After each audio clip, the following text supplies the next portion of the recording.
Hello everyone, I welcome you all to Study Squad. It is 9 a.m., which means it is time for your daily dose of vocabulary with me. The session is going to be under 10 minutes, and the words you're going to see here are taken from the Hindu.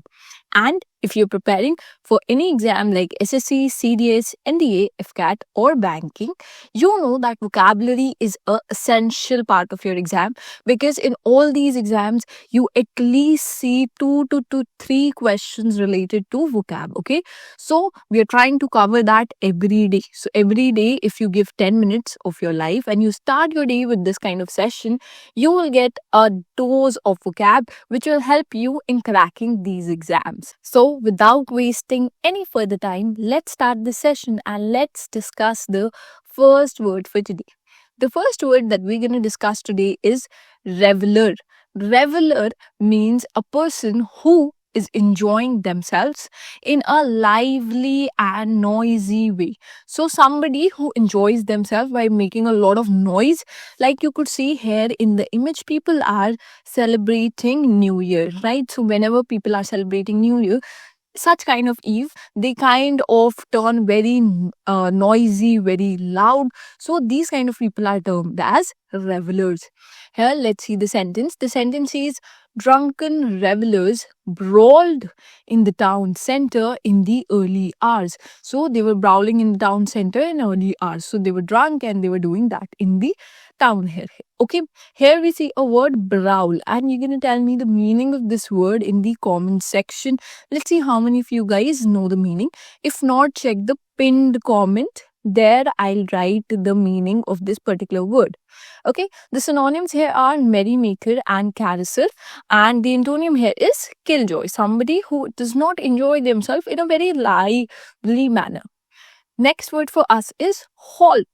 Halt means, here you could see that the image is depicting it. It means to stop.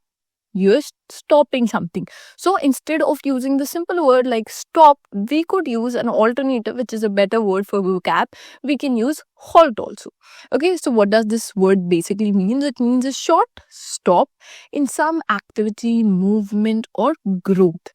So it's not a complete full stop, it's a short kind of stop here.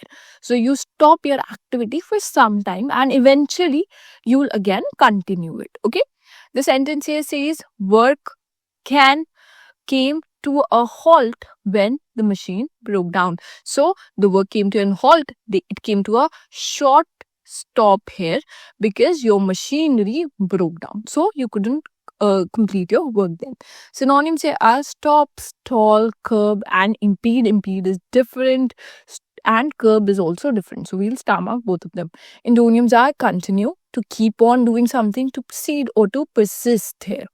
Okay, persist is different. I'll star mark that also. Here, see, if any kind of word that you see has repeated alphabets, they become important because you kind of see them as questions where they'll ask you which one of them is correctly spelled. So whenever we are talking about these words, pay extra attention on them and their spellings also. Okay. Coming to the next word, we have reign. Reign means to rule a country or to be in charge of a business or an organization. So somebody who is basically the head of something, who is in charge of something.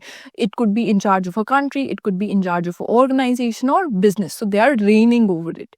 Okay, sentence is he was hoping for a long reign as a world champion. So he was hoping that he'll continue to be the person who is in charge of being the world champion or who is the world champion at particular place. Okay, or sport. The synonyms here are influence, power, control, rule, authority, and command. And the weakness here is an antonym. Okay, so weakness is an antonym here.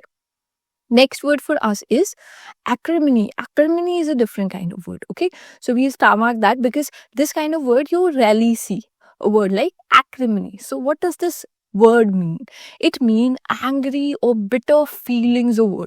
So if you have angry or bitter feelings towards somebody, or if you use angry or bitter words here. The sentence here says the dispute was settled without acrimony. So there were no, angry words exchanged, no bitter feelings were there, and the dispute was settled without it. Okay. Here you could see in the image, you could see a pirate here. So pirates basically use angry and bitter words when they talk. So therefore we have used this kind of image here. Synonyms here are bitterness, hostility, severity, anger, and malice.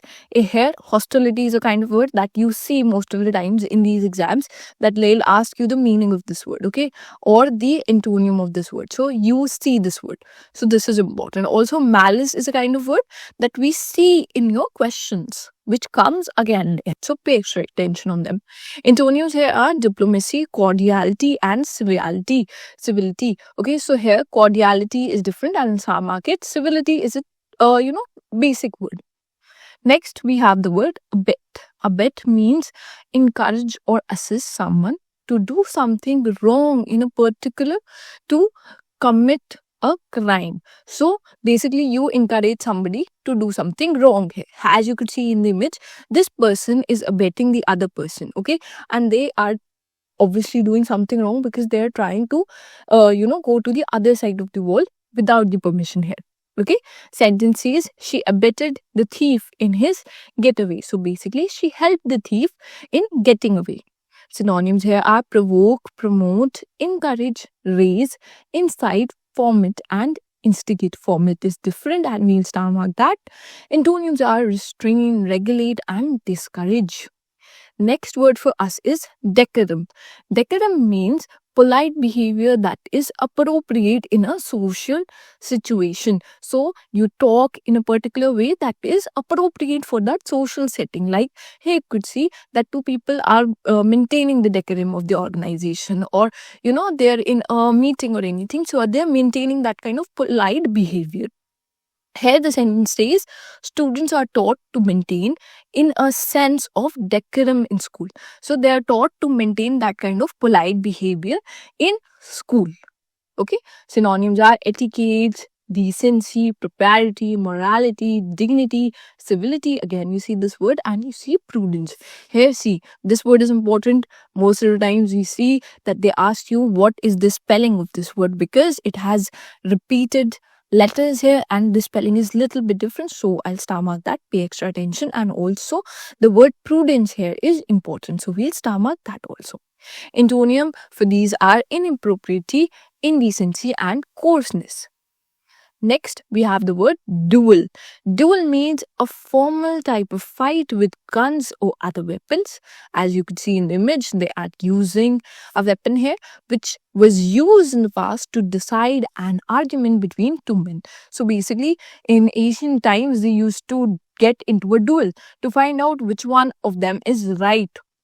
So whenever they have an argument, they'll take weapons, they'll have a duel, they'll fight against each other, a formal kind of fight, and whoever wins is considered to be the one person that is right.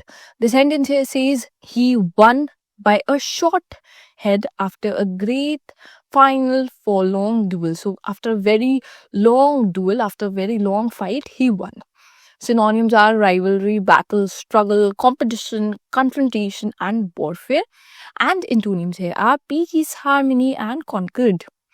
Next, we have the word graft. Graft means a piece of living skin, bone, etc. that is fixed onto a damaged part of a body in an operation. So basically what happens when you get burns somewhere, so they'll take skin from another portion of your body and they'll try to put it in the burnt region. So they do that. So you're grafting that piece. Here the sentence is skin from his leg was grafted onto the burnt area of his face. So they took some skin from their leg and they put it on the burned area on the face. Synonyms are inserted, implant, implantation, transplant, and splice. And antonyms here are removing. Next, we have the word for day, which is curious. Let's see how many of you tell me the meaning of this word and also the synonyms and antonyms related to it in the comment section. I'll be curious to see how many of you respond to it. With that, we come to an end of this session and I hope you did like the content of this. So if you did, make sure to hit the like button, share it with your friends, and please in the comments answer the one question that we asked. And also if you have any other kind of feedback related to these kind of sessions, please share it, please like it, because it gives us the motivation to keep bringing this session for you guys. With that, we'll end it here. We'll see you tomorrow.